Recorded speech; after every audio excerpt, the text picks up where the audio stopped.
Napalm. First, you do enough favors from other prisoners for them to buy you some peanut butter from the commissary. Then you eat up the peanut butter and lick the jar clean and keep it concealed. After that, you steal some sugar from the jail's kitchen and strong cleaning materials like bleach or ammonia. Once you've got all your materials, head back to the kitchen and bribe the prisoner working kitchen duty to have access to stove and pots inside. Then, quickly cook yourself some boiling hot water and slowly pour it into your peanut butter jar so that it doesn't melt and warp the container.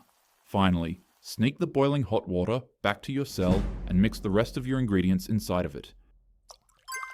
And when you see your enemy sitting down to eat his lunch, attack. This concoction is called prison napalm, and it's one of the most dangerous yet common weapons used within US prisons. This horrific mixture splashes onto you and sticks to your skin while burning the living hell out of your body. It's difficult to get off, and it keeps on burning you long after the attack is over because of its stickiness. Hence why it's called prison napalm. In August 2013, a 24-year-old man would be sentenced to 20 years of prison for mistakenly targeting an innocent young girl in an act of violence that would tragically be the cause of her passing. With the community absolutely enraged about this, people outside of the prison would put a $13,000 bounty on his head for the prisoners to deal away with him. After a series of unsuccessful attacks, the man would be placed in a protection cell with 2 other inmates. But horrifically enough, at around 11 p.m, the man would prepare to go to bed when one of the inmates in the cell quickly pinned him down to the floor, while the other magically revealed a steaming hot concoction of, yep, you guessed it, prison napalm. What makes this case terrifying is that the men didn't just throw and splash the napalm on him, like how it's normally supposed to be used. They began slowly pouring the boiling hot liquid down his throat, causing severe injury to the man's internals. Afterwards, they poured the rest of it on his face, eyes, lips, and ears. Officers would quickly intervene, but upon glimpse of the man, they would report that he bared a horrifyingly similar resemblance to a real-life zombie.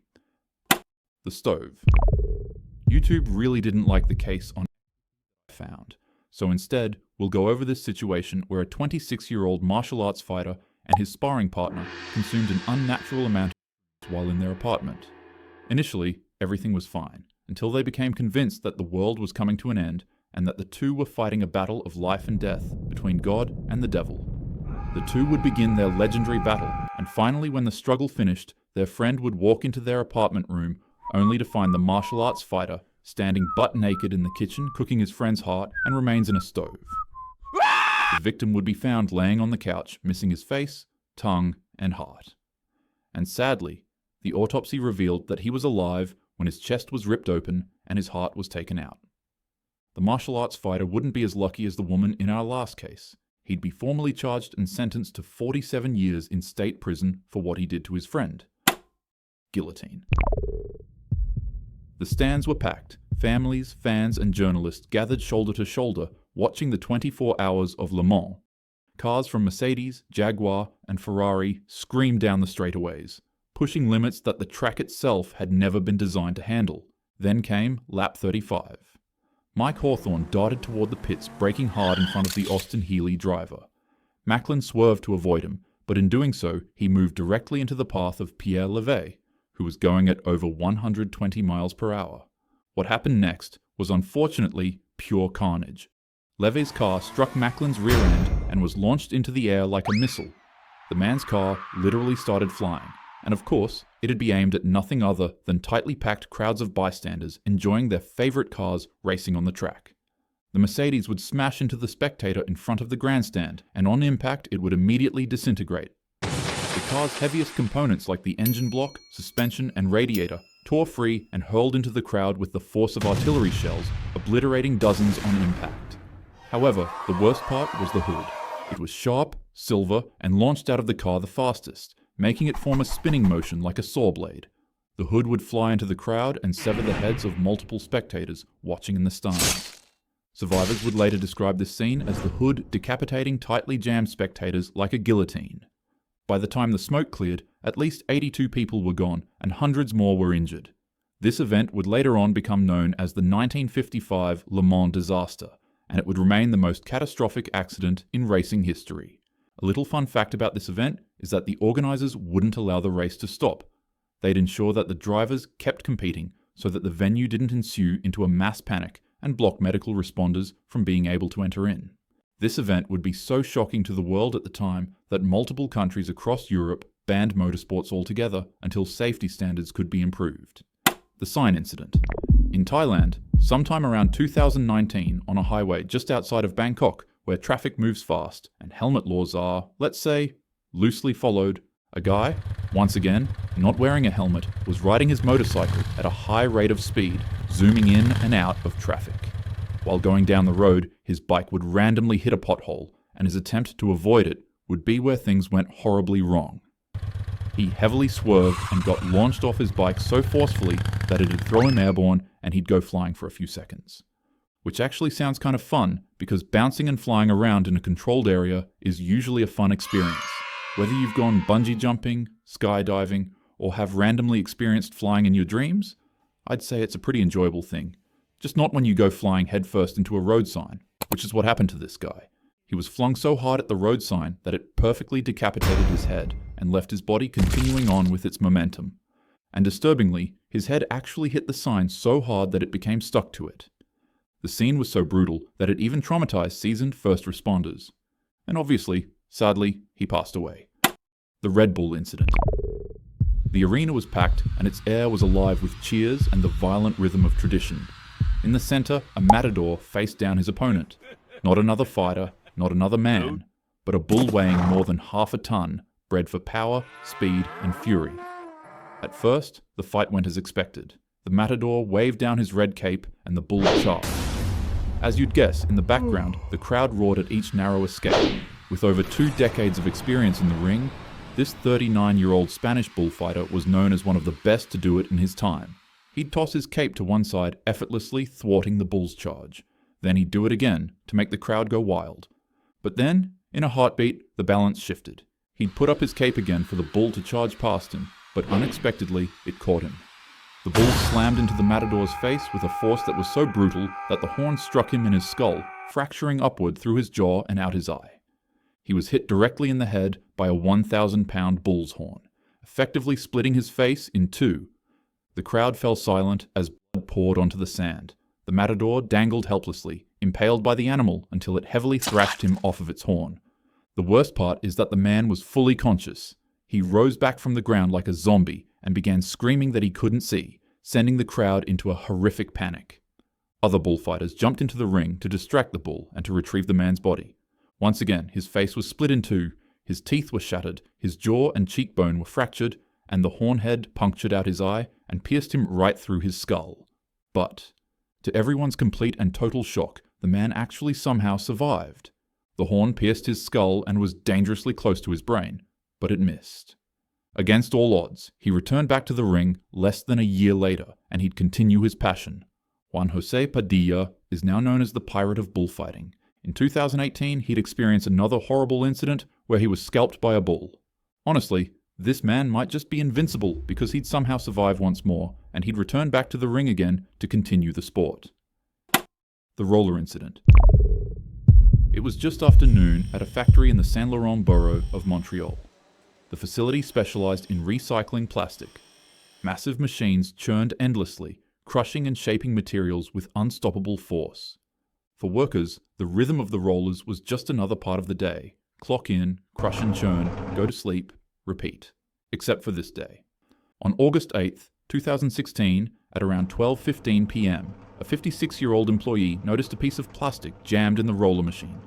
Determined to keep the line and the rhythm of his job moving, he climbed up a ladder and reached in to pull it free. As you could guess, while trying to perform this extremely dangerous task, the rollers would pinch his finger. He'd scream in pain and try to yank it out, but in a split second, his hand was caught and effectively crushed. Unfortunately, that wouldn't even be the worst part. The rollers dragged him in, pulling his body into the unforgiving gear-crushing machine. First his hand was sucked in, then his arm, then his head, and then his chest. His torso became wedged into the entry space of 12 centimeters before co-workers rushed to stop the machine. But by the time it halted, his body sat deeply jammed in between a space no bigger than a clenched fist. Insanely enough, however, he was actually pulled out of the machine alive. Despite his body being crushed and broken beyond repair, emergency responders rushed him to the hospital in critical condition, but there really wasn't much doctors could do. The man was literally flattened, so sadly, he succumbed to his injuries shortly after. The paper incident. In late 2015, a motorcyclist in Shenzhen, or Guangzhou, a busy Chinese city, was on his way to work when he stumbled across heavy traffic and a very large cement mixing truck on the road. As is common in densely populated urban cities, he began lane splitting in between traffic to get through the cars. Funnily enough, this is actually a good thing for most bikers to do, as lane splitting lessens congested traffic and heavily reduces the risk of motorcycles getting rear-ended by cars that don't see them. So this rider gets a gold star for practicing smart riding. Ironically, however, when the light turned green, he accidentally dropped his bike and fell off of it right in front of that ginormous cement mixing truck I mentioned earlier. Panic exploded out from bystanders, and they would all try to get the trucker to stop driving, but by the time he had even noticed he rode over anything, it was already too late. All 12 wheels of the 30,000-pound truck trampled over his body. The rider wasn't just crushed, he was effectively flattened into the road's pavement. Witnesses and first responders described his body as being no thicker than a sheet of paper on the road. City sanitation workers and police disturbingly had to resort to using shovels to scrape his body off the road and put it into a dustpan. His body was so pulverized that he couldn't even be put into a casket for burial. Watch your step.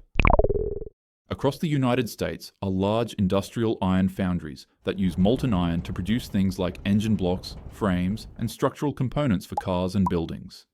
At the Caterpillar Mapleton foundry in Illinois, molten iron is melted at nearly 2,600 degrees Fahrenheit, a heat hotter than lava and hot enough to obliterate human flesh in an instant.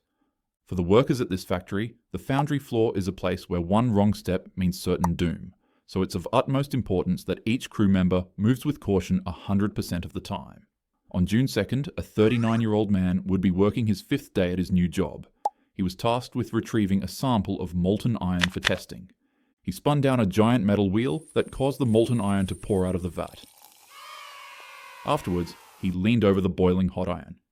He got close, like really, really close. And then liquid molten iron popped and exploded all over his face. I'm kidding. He successfully retrieved his sample of iron and returned back to his manager. Unluckily, however, he'd somehow slip on the stage and partially fall back into the molten vat of iron. He tried to escape, but it was impossible.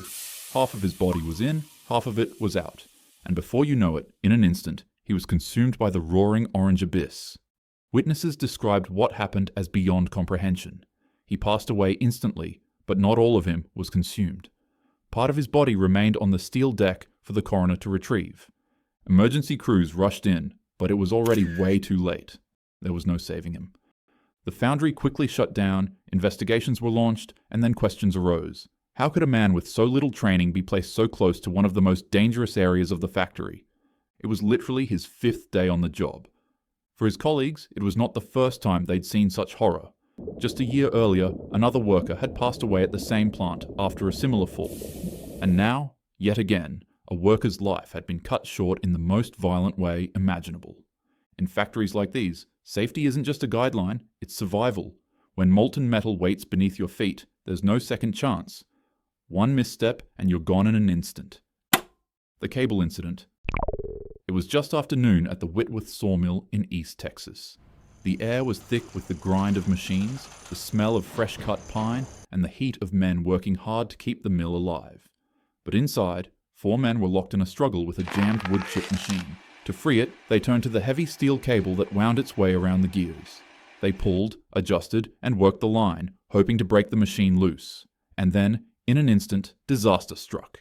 After working the cable for what felt like forever, they had stretched it out to the point that it extended itself like a bow and tightened back on one of the men.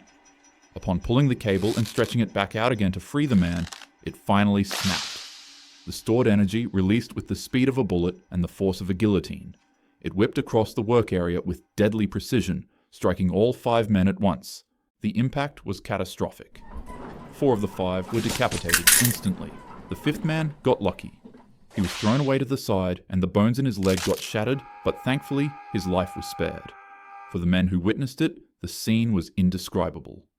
One moment, their co-workers were fighting with some stupid jammed machine. The next second, the floor was silent, and each of their bodies stood upright in their same positions, with a crucial detail missing. The ground was littered with helmets, sawdust, and bodies.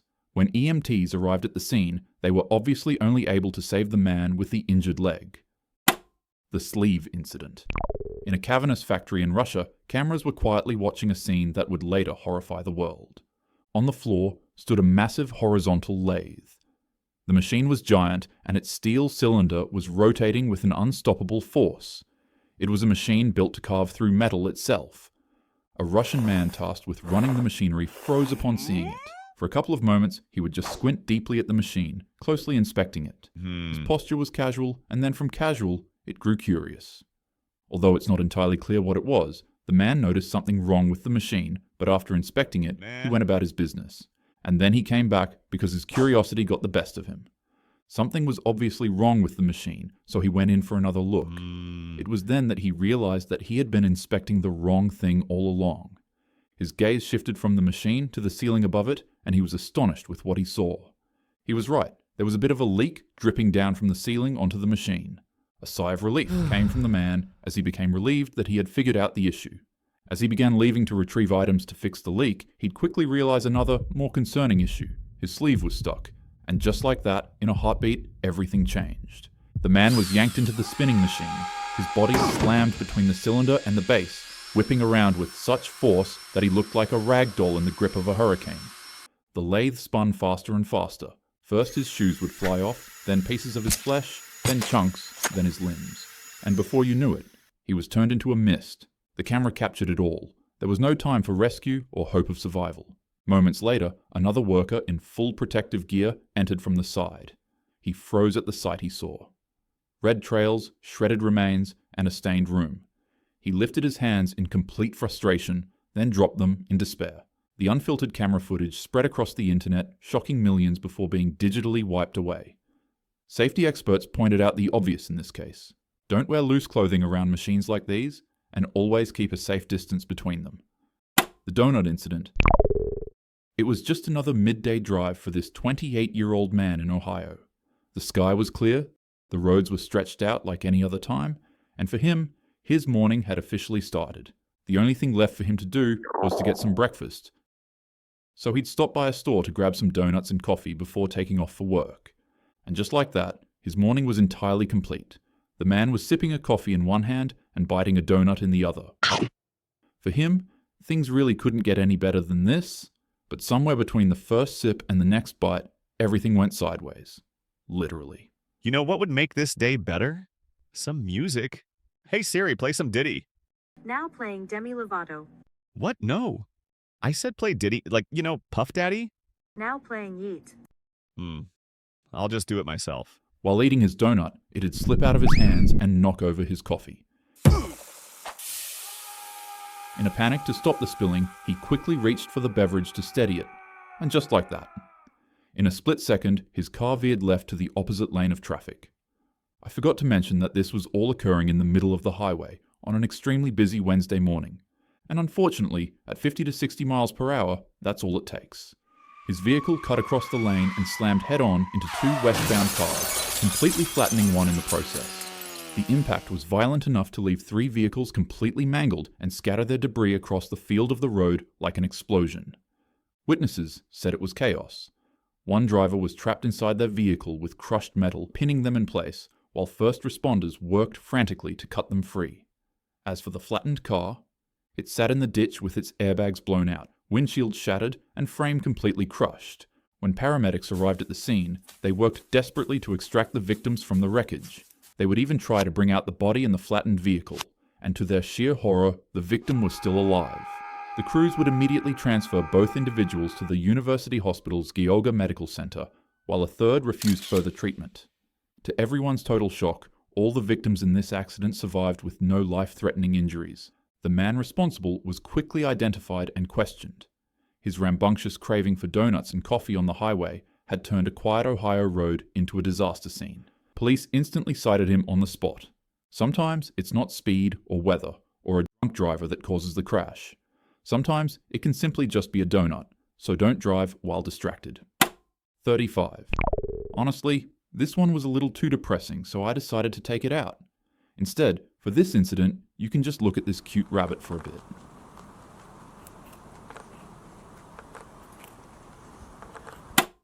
Hell Train.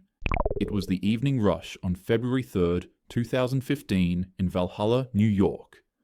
Commuters boarded the Metro North train that was headed for the suburbs after a long day in Manhattan. At the same time, a 49-year-old mother from Edgemont was behind the wheel of her Mercedes SUV. She had just left work and was cutting through unfamiliar backroads due to an earlier accident on the highway. She approached the Commerce Street crossing, a dangerous grade-level track where warning lights flashed and gates descended. But instead of stopping, as you might have already guessed, her SUV ended up in the worst place possible, the tracks.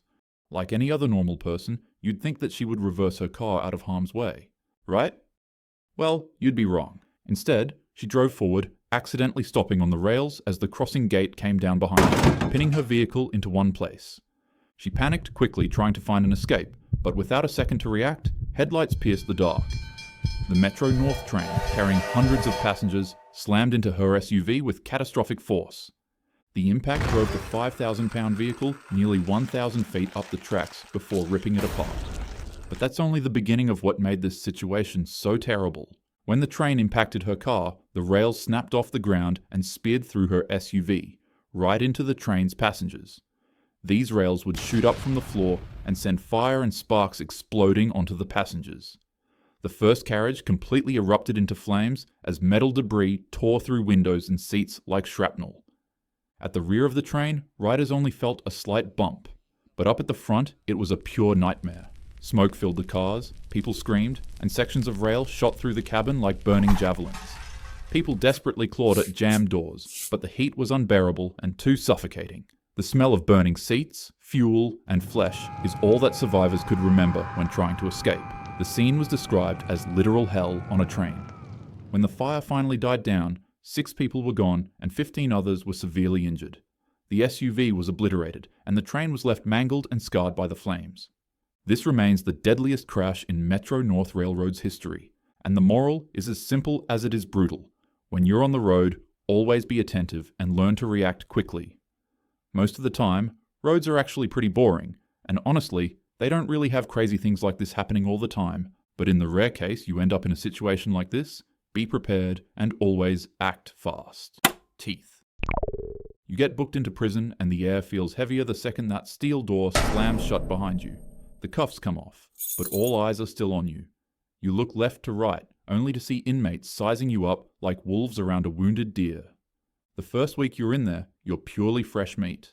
From getting shoved in chow lines to getting tripped in the showers, you quickly find out that in prison showing weakness is an invitation to getting beat up. So you stop.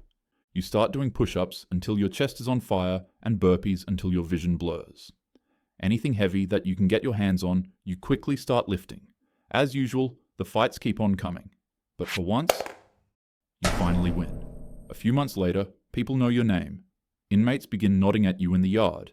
Gangs start sending some of their guys to your cell not to beat you up, but to rather invite you to their group. As usual, you stay solo, but the respect, that's yours now. You've earned it, and everybody recognizes it.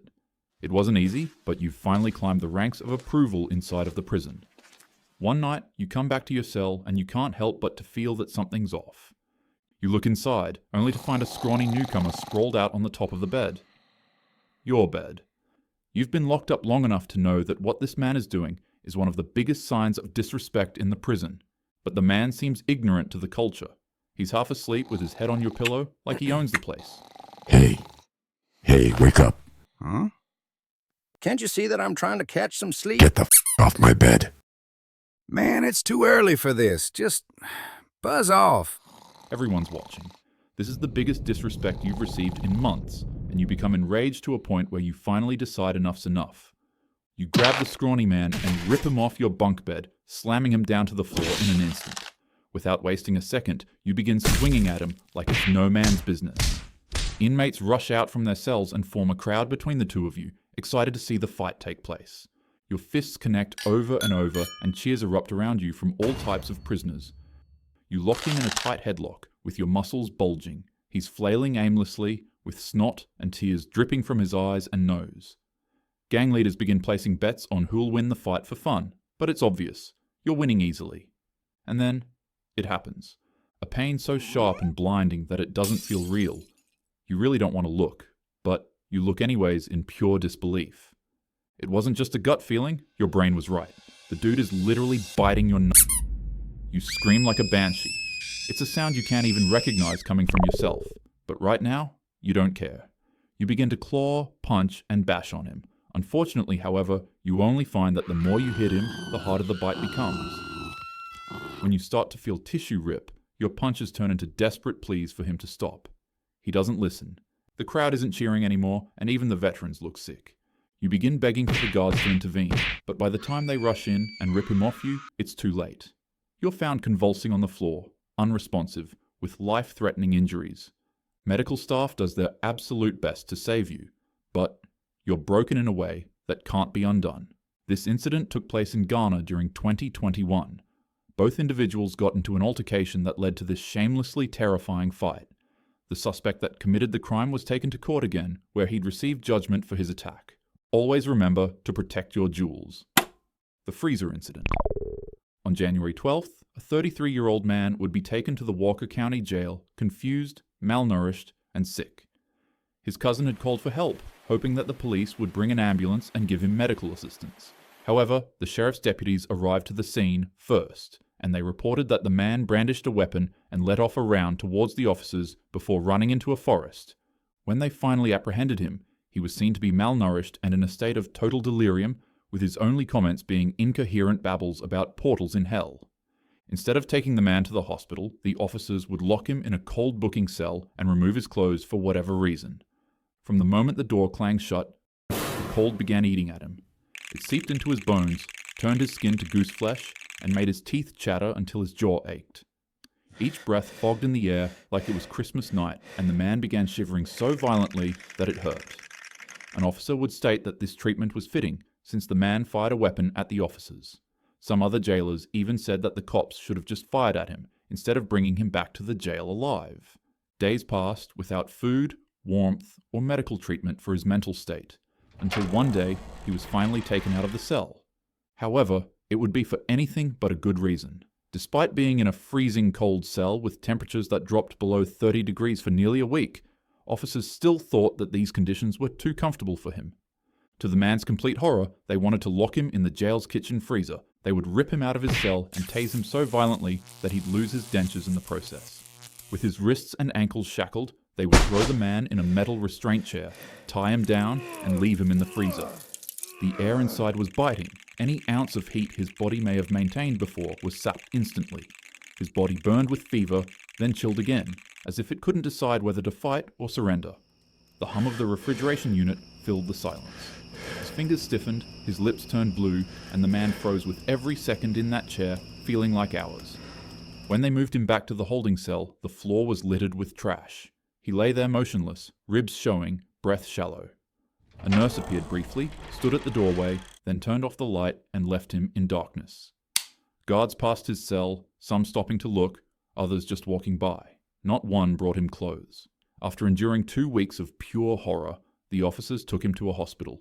A human's normal body temp is supposed to be about 98.6 degrees Fahrenheit. But when they brought him in, he was only breathing 2 breaths per minute with a pulse that was nearly non-existent, and his body temperature shockingly read 72 degrees Fahrenheit.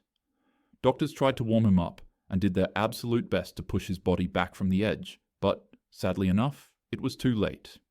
In the official report, officers would lie and say that he was completely fine when he left the jail, and that hypothermia is what caused this outcome. But in truth, they froze him alive. Thankfully, 10 jail staff members would all be tried and charged in relation to this incident. Let situations like these encourage you to know the law and your rights as a civilian well. And also, let it serve as a reminder for people like you and I to refuse to look the other way whenever those in power treat humans with cruelty. The face incident. In the summer of 2021, on a remote highway in Turkey, a young man deeply in love with his motorcycle woke up to a nice sunny day and decided that it was the best time to take his bike out for a spin. A nice leather jacket with protective boots, gloves, and a helmet was what this man quickly threw on before going out for the ride. Just kidding, he decided that he didn't want to wear any of that since it's a hot summer day. But on the bright side, at least he decided to keep his helmet on, right? After making sure that he was wearing no protective gear at all, This rider would then take his sport bike for a nice calm ride of 120 miles per hour. After hitting the highways, the rider couldn't contain himself and began speeding as fast as possible on his bike. However, unbeknownst to him, a steep turn with a guardrail would appear on the highway out of nowhere. Unable to correct his path in time, he was flung from the bike and hurled face first into the corner of a steel guardrail. The impact was so violent that it completely removed the entire front of his head and face. His eyes, nose, jaw, and facial skin were instantly torn away, leaving only the back of his skull intact. Bystanders who arrived moments later could hardly process what they were seeing. It looked less like an accident and more like a war zone. They searched for his body, and upon a glimpse, were instantly traumatized since it didn't really look like a human anymore. Bystanders did what they could, but unfortunately, he never had a chance. Emergency responders pronounced him unresponsive at the scene. This next situation falls just past midnight on April 1st, 2025, in Phuket, Thailand. The streets were mostly empty, the air was heavy, and it was the kind of night that felt slower than it actually was. But not for one guy. This rider was flying down Bypass Road on a red and black Honda Forza, probably just out for a ride, maybe trying to clear his head, maybe just pushing the throttle for the thrill of it. Whatever the reason, he was moving fast, very fast. Then, in a split second, everything went wrong. He lost control of the bike, and with no time to correct and no time to react, he slammed straight into an electricity pole. The crash wasn't just bad, it was horrific. The impact was so violent that it cut his body in half. His upper half was found under the pole. His lower half? Thrown almost 200 feet down the road. His heart and organs were scattered across the scene, and somehow his helmet was still on, but it didn't save him. Not from that. They later confirmed he was a Russian national. They never released his name and just let his story be another brutal reminder of how unforgiving speed can be. You always think it won't happen to you, until it does. The haircut incident. In Manacapuru, Brazil, a small riverside town that doesn't usually make international headlines would go viral for once, but for all the wrong reasons. A man was riding his motorcycle through the city streets, and from the looks of it, he wasn't really going slow. While another biker was trying to make a left turn, the man unknowingly would get into a head-on collision with him. The crash would be so forceful that it would launch him right off of his bike, straight onto his head. And surprisingly, the accident wasn't too detrimental. He only suffered a couple of cuts and sprains to his body. That's what I would say if he was wearing a helmet, but once again, this rider decided to ride without one. Instead, when he crashed and landed on his head, the force of the impact was so intense that it ripped the skin right off his scalp. It wasn't just a cut or a gash. His scalp was completely peeled back, exposing raw bone. And when I say raw bone, I literally mean that his skull, muscle, and the whole horrifying anatomy of a human head were exposed to the world. A lot of people were confused by the bizarre nature of the accident and couldn't really understand how it could happen to a person. But, horrifyingly enough, it happens a lot. The injury is called degloving. Imagine the skin on your body being torn off like a glove. Probably not the best thing to imagine, but that's what doctors describe it as, and that's what happened to this man. The Firetruck incident. On the 15 freeway in Rancho Cucamonga, California, a routine night drive turned into a deadly inferno, and it all started with a motorcyclist and a semi-truck. The exact reason isn't clear. No one knows if the biker swerved, miscalculated, or just didn't see the truck coming. But what we do know is that he collided with the big rig at freeway speed, which is anywhere from 65 to 85 miles per an hour, and the impact was devastating. As if smashing into a semi-truck on a motorcycle isn't already bad enough, the biker would be trapped underneath the vehicle while its diesel leaked out of its fuel tank. And unfortunately for him, the sparks from the accident would light both his motorcycle and the 30,000-pound semi-truck up in a blaze. The truck driver was quick enough to escape, but once again, since the biker was trapped, he was engulfed in what would be known as one of the biggest fires the freeway had seen in years. This fire was so big that it took 3 fire engines to try to control the blaze, and the highway was shut down for hours. When they finally arrived at his body, they immediately called it. 20 seconds. In the summer of 2013, in the Swiss Alps near Martigny, one of the world's most daring stuntmen prepared for what should have been another breathtaking descent. His name was Mark Sutton. He's a professional parachutist best known for his role in the London 2012 Olympics opening ceremony, where he famously jumped into the stadium dressed as James Bond alongside the Queen. But this time, his jump would not end with applause. Sutton launched himself into the sky in a wingsuit, soaring across the mountain valley. For 20 exhilarating seconds, he glided like a bird, cutting through the air at speeds over 120 miles per hour. It was a sight few people on Earth would ever get to experience. But then, in an instant, it was gone. At 20 seconds into the flight, Sutton lost control. His trajectory veered off the correct pathway, and before he could recover, he slammed into the side of the mountain. When they found him, his body was unrecognizable and they were only able to confirm that it was him through DNA scans. Investigators later examined footage of the jump to understand what went wrong. Nobody knows if it was a miscalculation, a heavy gust of wind, or simply the razor-thin margin of error that comes with flying inches from the ground in a wingsuit. No matter the cause, the outcome was the same. One of the sport's most skilled pioneers had paid the ultimate price, and there was no bringing him back. Friends described him as fearless, committed, and unforgettable, a man who had lived his life in moments that most people could only dream of. But in extreme sports, even 20 seconds can be enough to determine your fate. Imagine clinging to the side of a speeding train. You climb to the roof with its steel rattling beneath your feet, wind screaming in your ears, and with your body being pumped full of adrenaline. That's train surfing, one of the most dangerous extreme sports out there, although in reality it's more reckless thrill-seeking than an actual officialized sport. It started decades ago in places like South Africa, Russia, and Germany, spreading worldwide as a dangerous daredevil subculture. One of the most prominent areas train surfing has become a part of is New York. On a Saturday afternoon in the Greenwich Village, down in the tunnels of the West 4th Street subway station, trains thundered through the darkness, with their steel frames rattling the walls as they sped past. For most, it was just another commute, but for one man, it was his opportunity to go train surfing. Police say he had been riding on the outside of a southbound F train as it tore through the tunnels. For a few moments, he clung to the side of the moving car, then he climbed to the top, where he felt the rush of air and the roar of the tracks giving him a thrill like none other. I'm pretty sure most of you have played Subway Surfers at least once in your life. Whenever you hop on top of a train and make the mistake of hitting a tunnel, you'll fly off in a cartoonish manner where you're then arrested by that big back that's chasing you. You get a good laugh at it, then you play the game again. Yeah, it's nowhere near as hilarious in real life. It's horrible. As you could assume from this extremely dangerous and stupid sport, while the man finished climbing to the top of the train to get a gust of fresh air, he'd get more than he bargained for.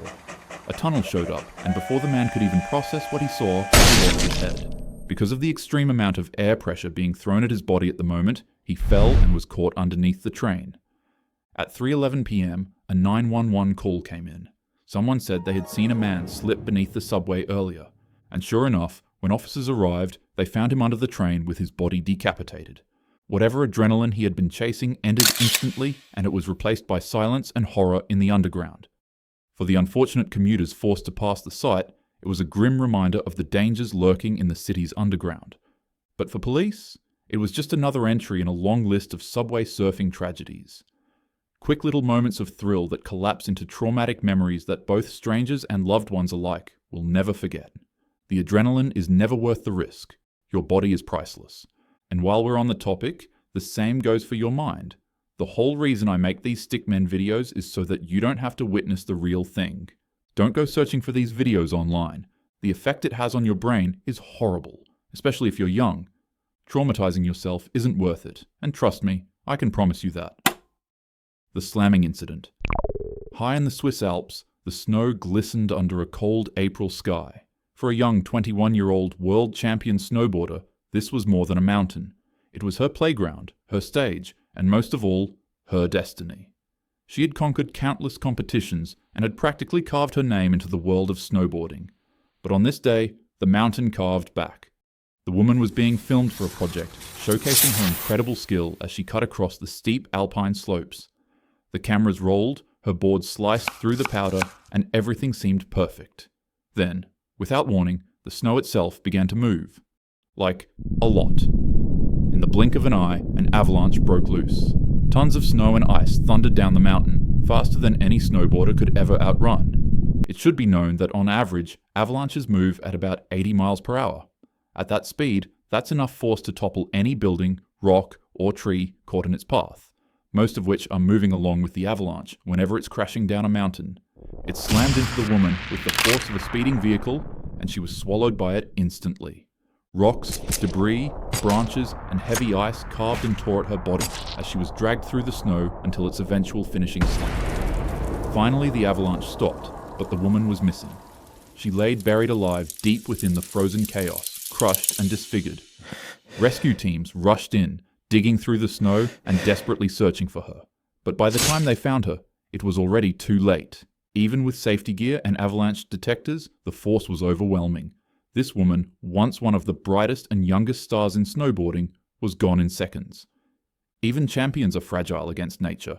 If you're an outdoorsy person like me, always be alert of its dangers. As always, have a happy day.